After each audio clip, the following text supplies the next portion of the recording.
um tipo de atividade, realiza um tipo de atividade. Então, se quebra um equipamento desses 5, desses 10, desses 4, etc., o processo não para, automaticamente você utiliza um outro equipamento, porque lá estão 5, 6, 7, 8 equipamentos de um mesmo tipo, né? Trabalhando produtos diferenciados, e, consequentemente, você tem essa possibilidade melhor de controle e o planejamento é muito mais acurado na medida em que você não faz apenas uma atividade. Já a produção contínua é uma produção linear, né? É uma produção trabalhada exatamente para um tipo único de produto. É uma produção semi-automatizada. Ou mesmo automatizada. Você chega, aperta o botão, põe na linha de produção e ela produz dezenas, centenas, milhares, milhões de produtos de um mesmo tipo. Então, você tem que trabalhar muito bem em ambas, o JIT, né, o Just in Time, o sistema de colocar materiais adequados no momento certo, dentro de uma programação estabelecida, para que não haja interrupção.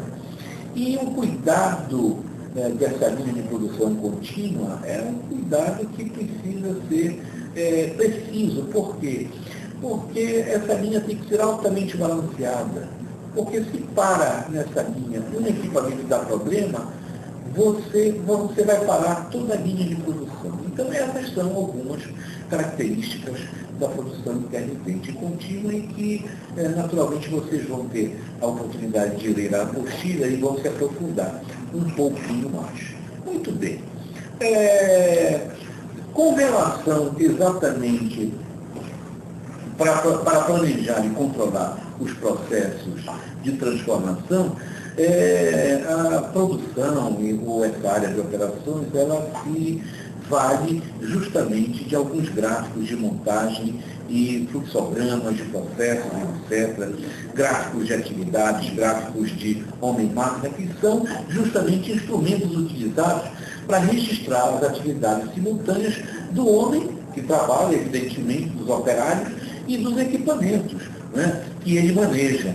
E ele vai identificar o tempo improdutivo e os custos de operários e das máquinas, o que é uma informação que se torna, o que se consagra uma informação importantíssima para efeito, informações importantíssimas, né, para efeito do planejamento da produção. Se vocês forem para a página 81 da apostila de vocês vão ver exatamente um exemplo número 18, que trata justamente de um dos aspectos dessa parte que é a parte desses gráficos, etc., e que apresenta nesse exemplo 18 um problema que a gente vai ler rapidamente e vai apenas, eu diria, dar um enfoque e falar justamente algumas etapas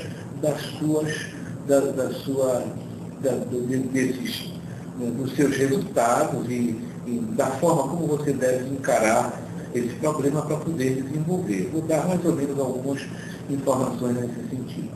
Ele diz o seguinte: esperamos que um operador leve 2 minutos para carregar e 1 minuto para descarregar uma máquina de moldagem. Existem diversas máquinas executando esta atividade.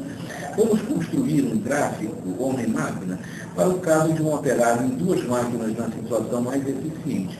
Considerando que a duração da operação é de 4 minutos e os custos respectivos são de R$ 8 por hora para o operador e 20 por hora para cada máquina, perguntamos. Ele faz uma série de indagações aqui. Qual a duração do ciclo, qual o tempo improdutivo do operário por ciclo, qual o tempo improdutivo total por ciclo para ambas as máquinas, qual o custo total por hora, qual o custo total por ciclo e qual o custo do tempo improdutivo por hora. São questões importantes aqui dentro da dimensão desse problema. Então, o que acontece? Vocês acompanham aí, quando vocês forem estudar, justamente para balizar as informações, vocês observem e acompanhem na apostila de vocês justamente algumas informações relacionadas com esse problema. Qual a duração do ciclo? Ora, se você tem um operador que leva 2 minutos para carregar e 1 minuto para descarregar uma máquina de montagem, você tem justamente 2 minutos do carregador, 1 minuto para descarregar e 4 minutos de operação, porque isso é dado no problema. Lá embaixo vocês vão ver. Considerando que a duração da operação é de 4 minutos, então isso aí somado dá 7 minutos. Perfeito? Qual o tempo improdutivo do operário por ciclo? É exatamente 1 minuto para descarregar. Esse é o tempo improdutivo por ciclo. Qual o tempo improdutivo total por ciclo para ambas as máquinas? Se você olhar lá no final do problema, ele vai dizer o seguinte: não há, na verdade, não há tempo improdutivo para as máquinas. Não há, porque elas o tempo todo estão em atividade. Qual o custo total por hora? Ora, 8 do operador mais 20 por cada máquina dá exatamente 48. Por quê? Porque 20 vezes 2 máquinas, são 40. O mais 8 do operador são 48. Qual o custo total por ciclo? O custo total por ciclo é 48, tá? Dividido por 8,57, que dá 5,6. O que é o 8,57? É o tempo do ciclo, que são 7 minutos. Em 1 hora, você divide justamente o 60 por 5,6 e você vai ter o tempo do ciclo de 7 minutos em 1 hora.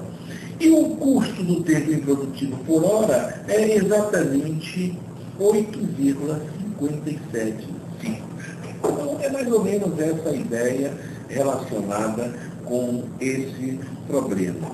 O tempo do ciclo,